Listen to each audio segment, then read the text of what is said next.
Nilai buronan kru topi jerami akhirnya diungkap. Sementara itu, kepanikan Angkatan Laut akan Cross Guild membuat banyak kesalahpahaman. Dan kabar terbaru dari Sabo akan menjadi pertimbangan bagi Dragon untuk mempersiapkan pasukan revolusi. Selamat datang di Anime Review, dan kali ini kita akan membahas seputar manga One Piece chapter 1058.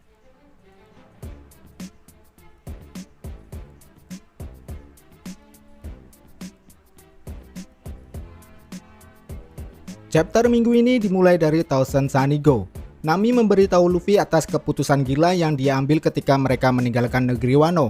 Alih-alih mengambil rute aman, Luffy yang terpancing Kid justru memilih rute menuruni air terjun.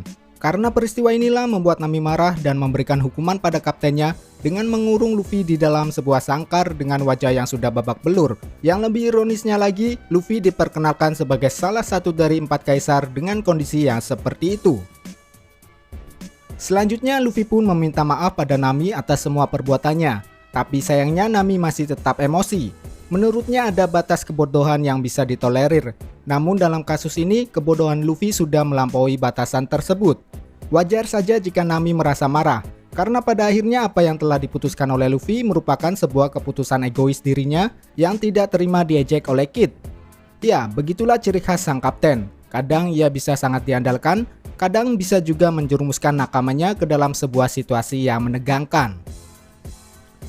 Kemudian Jinbei yang melihat Nami marah-marah berniat untuk meredakan ketegangan tersebut. Namun sayangnya alih-alih suasana mereda, Jinbei justru kena marah Nami juga. Sontak peristiwa ini langsung keluar omongan Hosoku Haki dari mulut Jinbei akibat melihat kondisi Nami. Ya, anggota teranyar SAP ini memang baru pertama kalinya melihat kemarahan Nami yang begitu ekstrim. Chopper bahkan memperingati Jinbei agar tidak mendekati Nami jika suasana hatinya sedang kesal karena sesuatu yang buruk pasti akan terjadi.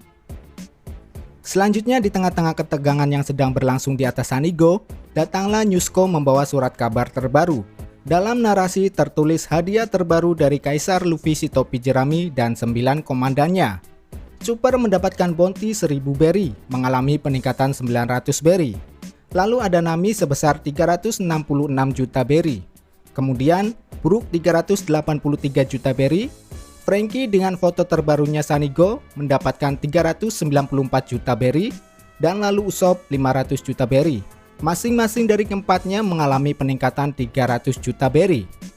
Selanjutnya ada Nico Robin yang mendapatkan nilai buronan 930 juta berry. Disusul Sanji dengan 1 miliar 30 juta berry. Jinbei dengan nilai 1 miliar 100 juta berry, lalu Zoro dengan nilai 1 miliar 101 juta berry, dan yang terakhir sang kapten mendapatkan bounty sebesar 3 miliar berry. Besar kecilnya nilai bounty yang tersemat di masing-masing kru sudah cukup membuat pemerintah dunia dan angkatan laut ketar-ketir. Siapa sangka kelompok yang berasal dari East Blue ini mampu berkembang dengan sangat pesat, dan bahkan kaptennya telah diakui sebagai salah satu dari 4 kaisar. Sekarang mereka sedang melanjutkan petualangan barunya dengan kaptennya yang masih terkurung di dalam sebuah sangkar. Dan Sanji sekali lagi harus mengakui keunggulan Zoro perihal nilai bounty-nya. Perjalanan mereka pastinya akan semakin seru dan tentunya lebih menegangkan lagi.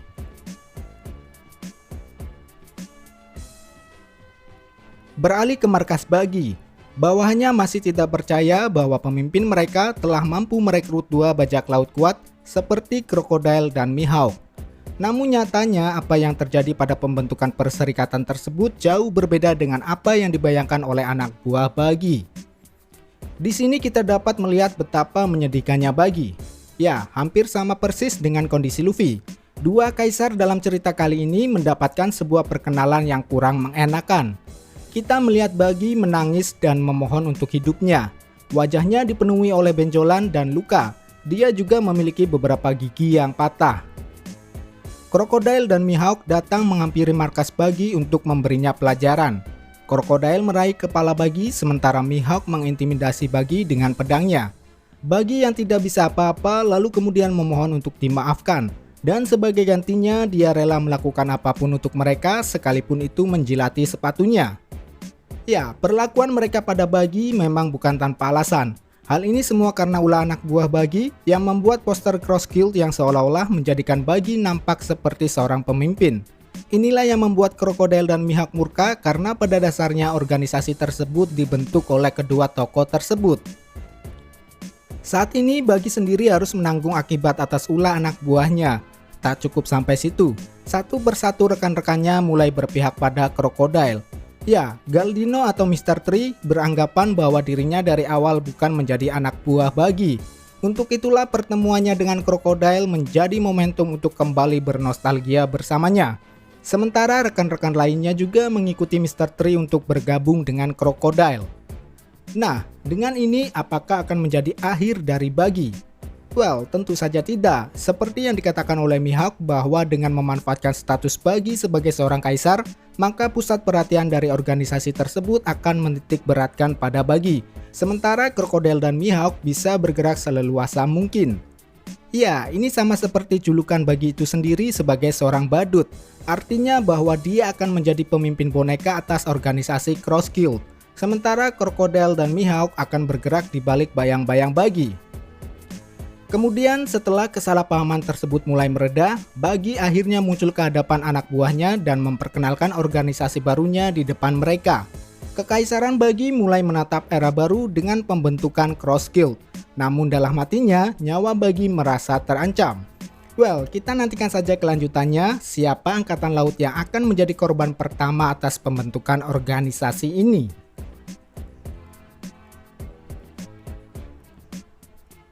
Sedikit kilas balik dimulai saat angkatan laut mengepung Pulau Kuraigana, tempat tinggal Mihawk. Crocodile memanggil Mihawk melalui Denden Mushi, sementara Mihawk sedang mengumpulkan barang-barangnya untuk bergegas pergi mengganti markasnya. Lalu kemudian Crocodile mengusulkan kepadanya bahwa mereka harus bekerja sama untuk membentuk sebuah organisasi melawan angkatan laut sepeninggalan si Chibukai. Nah, disatukan oleh sebuah kemiripan yang sama, yaitu berhati-hati dalam memilih orang yang dapat dipercaya, membuat tawaran Crocodile lebih mudah diterima oleh Mihawk. Inilah awal mula pembentukan daripada organisasi Cross Guild. Ya, saya kira organisasi ini akan saling menguntungkan bagi keduanya. Apalagi Mihawk dikenal kembali sebagai sosok pemburu angkatan laut. Tentunya organisasi ini akan menambah beban kerja angkatan laut itu sendiri. Selanjutnya kita juga diperlihatkan kilas balik saat marinir mengepung markas Buggy. Saat itu anak buahnya sedang kewalahan dalam melawan pasukan angkatan laut. Sementara Buggy hanya bisa memerintahkan mereka untuk bertarung dan dirinya malah justru mempersiapkan rencana pelariannya. Di saat-saat yang genting ini, tiba-tiba kapal angkatan laut satu persatu mulai karam. Apa yang sedang terjadi tentunya mengagetkan Buggy, karena sosok yang muncul di hadapannya adalah Crocodile dan Dashbone. Ya, anak buah Buggy menganggap keduanya berani mempertaruhkan nyawanya untuk menyelamatkan Buggy dari kepungan angkatan laut. Rumor tentang Buggy dianggap sebagai kakak oleh Crocodile menjadi alasan kuat anak buahnya menyimpulkan peristiwa yang saat itu sedang terjadi benar adanya. Nyatanya semua anggapan itu salah besar. Meskipun Buggy memperlihatkan kekuasaannya di hadapan para anak buahnya, padahal dia sendiri sejatinya merasa takut atas kedatangan Crocodile melebihi ketakutannya dengan kedatangan para pasukan angkatan laut. Nah, kedatangan Crocodile sendiri adalah untuk menagih utang pada Buggy. Karena sudah mengetahui kemampuannya yang bisa terbang, Crocodile akhirnya menahan Buggy. Mendapati dirinya sudah tidak bisa berbuat apa-apa lagi, Buggy akhirnya hanya bisa membual mencari banyak alasan. Sementara dari sisi Crocodile, dia tidak butuh alasan-alasan yang dilontarkan Buggy. Yang ia butuhkan saat itu adalah uangnya saja yang akan ia gunakan untuk membentuk sebuah organisasi.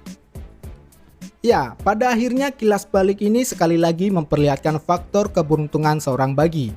Dia mampu meyakinkan Crocodile setelah menawarkan dirinya dan anak buahnya sebagai pengganti utang-utangnya yang kemudian masuk menjadi bagian dari organisasi buatan Crocodile. Sekali lagi, ini adalah awal dari era baru kekaisaran boneka Buggy. Seberapa jauh faktor keberuntungan Buggy akan membawa organisasi Cross Guild nantinya, itulah yang menjadi keuntungan bagi seorang Crocodile dan Mihawk sebagai elit yang akan memerintah Buggy dalam menjalankan organisasi ini.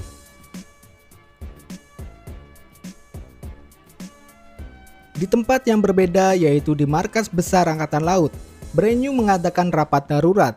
Ia berbicara banyak tentang sosok Buggy, mulai dari keikutsertaannya menjadi anak buah Roger, lalu dianggap sebagai rival Shanks, dan yang terakhir keterlibatannya dalam Cross Guild. Semua yang disimpulkan oleh Angkatan Laut pada akhirnya tidak semuanya salah. Namun begitu, sepertinya mereka terlalu terburu-buru untuk menetapkan Buggy sebagai seorang kaisar. Itulah yang terlihat sampai sejauh ini. Nah, kemudian pada kesempatan yang sama, Brand New akhirnya mengungkap nilai buronan para elit Cross Guild. Mulai dari Crocodile yang dikenal sebagai pribadi cerdas dan berkarisma, mendapatkan nilai buronan sebesar 1.965 juta berry. Lalu ada Mihawk yang dikenal sebagai ahli pedang yang mampu menandingi Shanks, mendapatkan nilai bounty sebesar 3.590 juta berry. Dan yang terakhir adalah si badut jenius Buggy yang menurut mereka mampu merekrut Crocodile dan Mihawk, mendapatkan nilai buronan sebesar 3.189 juta berry. Angka yang justru melebihi seorang Crocodile yang terkenal cerdas dan berkarisma. Sekarang organisasi ini telah terbentuk dan Angkatan Laut mulai menaruh perhatian pada mereka. Di bawah kendali dari ketiga mantan si Cibukai ini, organisasi Cross Guild nantinya akan menyibukkan Angkatan Laut di dunia baru.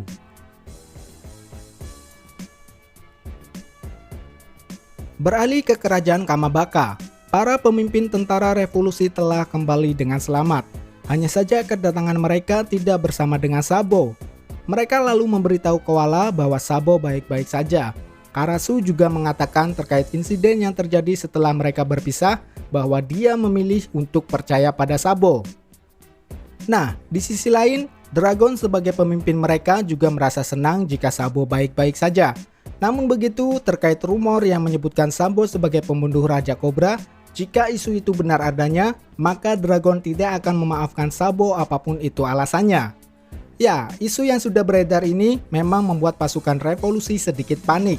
Untuk memperjelasnya, Dragon kemudian ingin mendengarkan secara langsung apa yang sebenarnya telah terjadi dari mulut Kuma. Di sini meskipun Kuma telah kembali, namun sikapnya masih seperti budak. Sepertinya Kuma juga menjadi saksi atas apa yang telah terjadi terkait insiden di Marijoa. Melalui informasi yang akan diungkap oleh Kuma, nantinya ini akan menjadi pertimbangan bagi Dragon untuk melakukan pergerakan. Nah, di akhir bagian kita juga telah melihat bahwa Sabo sedang menghubungi markas.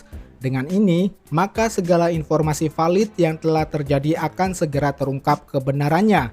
Semoga saja rumor-rumor jelek yang sudah terlanjur menyebar ke seluruh penjuru dunia tidak benar adanya. Dan terkait tidak ikutnya Sabo kembali bersama mereka, mungkin ada kaitannya dengan keberadaan Vivi. Ya, saya kira Sabo dan Vivi berada di tempat yang sama. Saya sendiri sangat menantikan pergerakan daripada pasukan revolusi. Semoga saja momen ini akan menandai keterlibatan mereka di alur One Piece berikutnya. Well, patut kita nantikan.